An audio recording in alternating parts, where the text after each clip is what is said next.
नमस्कार बंधुरा माम्पिर किचेन चैनेले तुम्हादेर सबाइके जानाई आरो एकटी नतून भिडियोते अनेक अनेक स्वागत। आज के रेसिपि बानाबो चिंगड़ी माछ दिए दु रकमेर रेसिपि। चिंगड़ी माछ दिए बानाबो कचुरलती, एकदम असाधारण साथे गरम भाते जास्ट जमे जाबे, एकदम अन्यरकम एकटा रेसिपि। और तार साथे चिंगड़ी माछेर माथाटाके आमि ना फेले दिए खूब सुंदर पद्धतिते बेटेछि। सर्दी बोलो शुधु मुखे बोलो गरम भाते जास्ट जमे जाबे। तो बेशी कथा ना बोले समय नष्ट ना करे चलो तोमरा देखे नाओ आमी चिंगड़ी माछेर दु रकमेर रेसिपि किभाबे बानालाम। कचुरलती दिए चिंगड़ी माछ एबं चिंगड़ी माछेर माथा बाटा। ভিডিওর প্রথমেই তোমাদেরকে বলেছিলাম আজকে চিংড়ি মাছ এবং চিংড়ি মাছের মাথা দিয়ে আমি একদম অন্যরকম দুটো রেসিপি দেখাবো। তার জন্য সমস্ত উপকরণ দেখো এখানে সাজিয়ে নিয়ে চলে এসেছি। প্রথমেই দেখাই কচুরলতি। কচুরলতি দিয়ে এই রেসিপি কিন্তু অনবদ্য হয় স্বাদ। প্রথমেই দেখো এখানে এক বান্ডিল বাজারে কিনতে পাওয়া যায়। সেই কচুরলতিকে ভালো করে খোসা ছাড়িয়ে জলে ভিজিয়ে রেখেছিলাম, ওই জন্য কিন্তু কচুরলতিগুলো খুব টাটকা মনে হচ্ছে। আর নিয়েছি এখানে 4টে চেরা কাঁচা লঙ্কা। কচুরলতিটা বানাবার জন্য লাগছে এখানে পেঁয়াজ। আমি ছোট সাইজ দেখতেই পাচ্ছ এই সাইজের নিয়েছি 4.5টে পেঁয়াজ। এই ছোট এই ভিতরের পেঁয়াজটা একদমই ছোট। এখানে নিয়েছি 150 গ্রাম চিংড়ি মাছ, ভালো করে পরিষ্কার করে ধুয়ে বেছে ছাড়িয়ে রেখেছি। ফোড়নের জন্য আমি ব্যবহার করব এখানে কালো জিরে এবং শুকনো লঙ্কা। রান্নার জন্য অবশ্যই এখানে ব্যবহার করব রিফাইন তেল, লঙ্কার গুঁড়ো, হলুদ এবং লবণ। তারই সাথে চিংড়ি মাছের মাথাটা কিন্তু এখানে আমি ফেলে দিইনি, ভালো করে কেটে মানে বাছাই করে ধুয়ে রেখেছি। আর নিয়েছি এখানে 4টে শুকনো লঙ্কা, বড় চামচের 1 চামচ নিয়েছি কালো জিরে, এখানে নিয়েছি 2টো কাঁচা লঙ্কা, আর এখানে একটা গোটা রসুন নিয়েছি। আর কোয়ায় যদি হিসাব করো 22 কোয়া রসুন আছে। তো চলো এই দুটো রেসিপি তোমাদের সাথে আজকে আমি শেয়ার করব। এখানে একটা গ্রেটার নিয়েছি, গ্রেটারের সাহায্যে এই পেঁয়াজগুলোকে খুব ভালো করে গ্রেট করে নেব।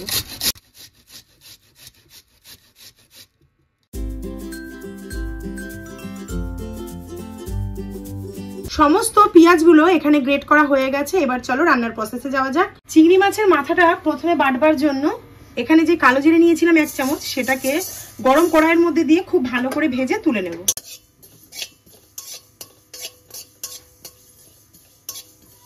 হাই ফ্লেমে 1 মিনিট ভেজে নিয়েছি। এখানে কালো জিরে একদম মচমচে হয়ে গেছে। এবার কালো জিরেটা তুলে রাখবো।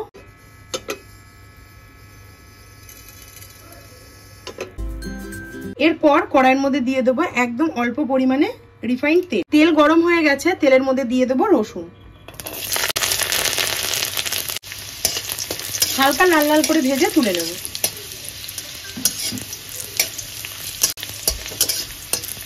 রসুনগুলো এখানে দেখো ব্রাউন করে ভাজা হয়ে গেছে, রসুনগুলো তুলে নেব। রসুনটাও ভেজে তুলে নিলাম। এইবার ভেজে নেব মাছের মাথাটা। তার মধ্যে দিয়ে দেবো 2টো শুকনো লঙ্কা আর দিয়ে দেবো 2টো কাঁচা লঙ্কা, দিয়ে খুব ভালো করে ভেজে নেব। দিয়ে দিলাম এখানে 1/4 টিস্পুন হলুদ গুঁড়ো, দিয়ে দিলাম 1/2 চামচ লবণ। একদম মরমরে করে কিন্তু মাথাটাকে ভেজে নিতে হবে।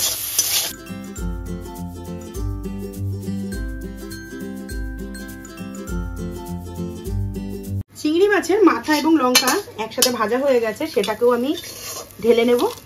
এটা কিন্তু একটু ঠান্ডা হলে বাটবো, ততক্ষণে চলো কচুরলতিটা রান্না করে ফেলি। আবারও গ্যাসে কড়াই বসিয়ে দিয়েছি। এবার দিয়ে দেবো বেশ খানিকটা রিফাইন তেল। এদিকে তেল গরম হয়ে গেছে। এইবার আমি চিংড়ি মাছগুলোকে ভেজে নেব হলুদ এবং লবণ দিয়ে।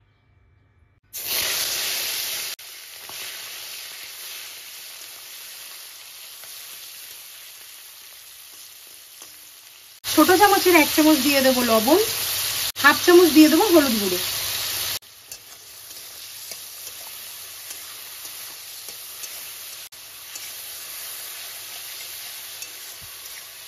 চিংড়ি মাছগুলো তোমরা লক্ষ্য করলে দেখতে পারবে একদম ব্রাউন করে ভাজা হয়ে গেছে। এর থেকে বেশি ভাজলে কিন্তু শক্ত হয়ে যাবে। এবার আমি চিংড়ি মাছগুলো সব তুলে নেব।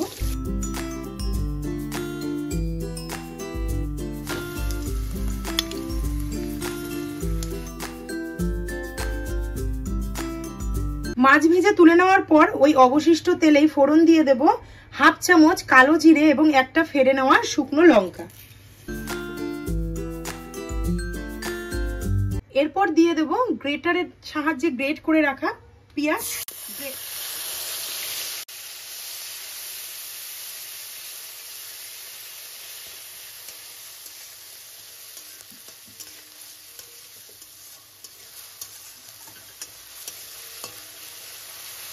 গ্রেট করা পেঁয়াজটা ফোড়নের পর দিলাম, তার একটাই কারণ পেঁয়াজ যে ভাজার একটা সুন্দর গন্ধ আছে কচুরলতিতে কিন্তু এই গন্ধটা মারাত্মকভাবে একদম মিশে যাবে।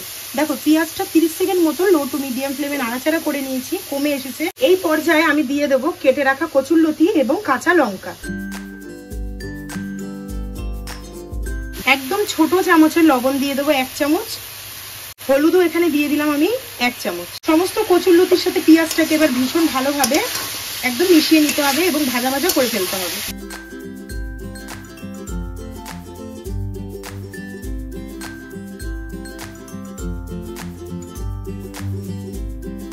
কচুরলতি অনেকে আছে সেদ্ধ করে রান্না করে, কিন্তু আজকে আমি যে রেসিপিটা তোমাদেরকে শেয়ার করছি এটা একদমই সেদ্ধ করা লাগবে না। আর জল লাগবে মোটামুটি যেই চামচে আমরা বাড়িতে ব্যবহার করে থাকি ওই চামচে 4 থেকে 5 চামচ জল লাগবে জাস্ট এই কচুরলতিটা সেদ্ধ হতে। আর এত অপূর্ব স্বাদ হয় এর, মানে জুড়ি মেলা ভাড়ের গরম ভাতের সাথে জাস্ট এরকম কচুরলতি চিংড়ি যদি থাকে জমে যাবে কিন্তু সেদিনের দুপুরবেলাটা। কচুরলতির দেখো এদিকে কিন্তু কালার চেঞ্জ হয়ে গেছে। টোটাল এখানে আমি 8 মিনিট মতো ভেজে নিয়েছি।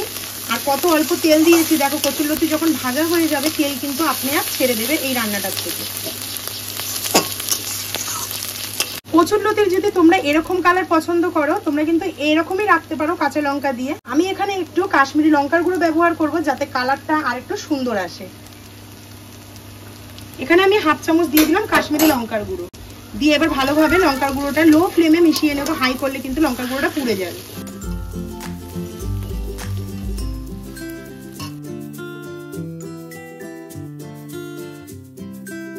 খুব ভালো করে লঙ্কার গুঁড়োটা মিশিয়ে নিয়েছি। এইবার দিয়ে দেবো ভেজে রাখা চিংড়ি মাছ। ভেজে রাখা চিংড়ি মাছ দিয়ে আবারও বেশ ভালো করে একটু মিশিয়ে নেব। দেখো এই পর্যায়ে কিন্তু কচুরলতি সেদ্ধ হয়ে গেছে। এই যে দেখো এখনো কিন্তু আমি এখানে জল ব্যবহার করিনি, তাতেই কিন্তু কচুরলতি সেদ্ধ হয়ে গেছে। আর 8 মিনিট যে আমি রান্না করেছিলাম কচুরলতিটা তখন কিন্তু লো টু মিডিয়াম ফ্লেমে, হাই করিনি বলেই কচুরলতির কালারটা কিন্তু অতটা গ্রিনিশ ছিল। তো চিংড়ি মাছের সাথে খুব ভালো করে কচুরলতি মেশানো হয়ে গেছে। একদম এই পরিমাণের জল উপর থেকে দিয়ে দেবো জাস্ট একটু মাখো মাখো হওয়ার জন্য, নাহলে কিন্তু এই রান্না একদমই জল ছাড়া রান্না। খুব ভালো করে এবার মিশিয়ে নেব। তোমরা চাইলে কিন্তু চিনি ব্যবহার করতে পারো, আমি এখানে চিনি ব্যবহার করব না কারণ আমাদের বাড়ির প্রত্যেকে আমরা এই রেসিপিটা একটু ঝাল ঝাল পছন্দ করে থাকি। তো হয়ে গেছে, চলো তোমাদেরকে আমি একটু এবার সার্ভ করে দেখাই। আমার রান্না এখানে কমপ্লিট। এখানে একটা সার্ভিং ডিশ নিয়ে নিয়েছি, এবার আমি কচুরলতিটা এখানে সার্ভ করে দেবো। দেখো একটার গায়ে কিন্তু একটা লাগেনি আর কত সুন্দর কালারটা এসেছে, আর খেতেও কিন্তু হয় দুর্দান্ত। অবশ্যই আমার এই রেসিপি দেখে একবারের জন্য হলো বাড়িতে ট্রাই করো, আশা করছি ভীষণ তোমাদের ভালো লাগবে। আর এই কচুরলতি কিন্তু এই চিংড়ি মাছ দিয়ে বেশি ভালো লাগে। কচুরলতি দিয়ে চিংড়ি মাছের রেসিপিটা জাস্ট অসাধারণ একটি রেসিপি, সেটা কিন্তু এখানে কমপ্লিট হয়ে গেল। এইবার চিংড়ি মাছের মাথাটাকে দেখো কত সুন্দরভাবে বেটে নেব। চিংড়ি মাছের মাথাটা এখন ঠান্ডা হয়ে গেছে, এইবার আমি শিলের উপরে বেটে নেব। দিয়ে দিলাম চিংড়ি মাছ এর মাথা, দিয়ে দিলাম লঙ্কা, দিয়ে দিলাম ভেজে রাখা রসুন আর শুকনো কড়াইতে টেলে নেওয়া কালো জিরে।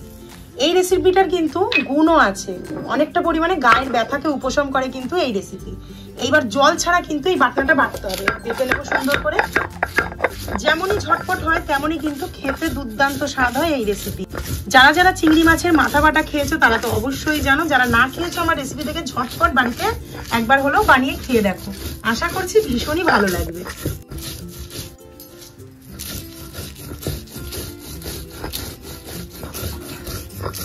2 থেকে 3 বার পাল্টে পাল্টে নিয়ে বাটলেই কিন্তু বাটাটা এরকম মিহি হয়ে যাবে। তো এই চিংড়ি মাছের মাথা বাটাটা তোমাদের কেমন লাগলো অবশ্যই কিন্তু আমাকে কমেন্টে জানিও।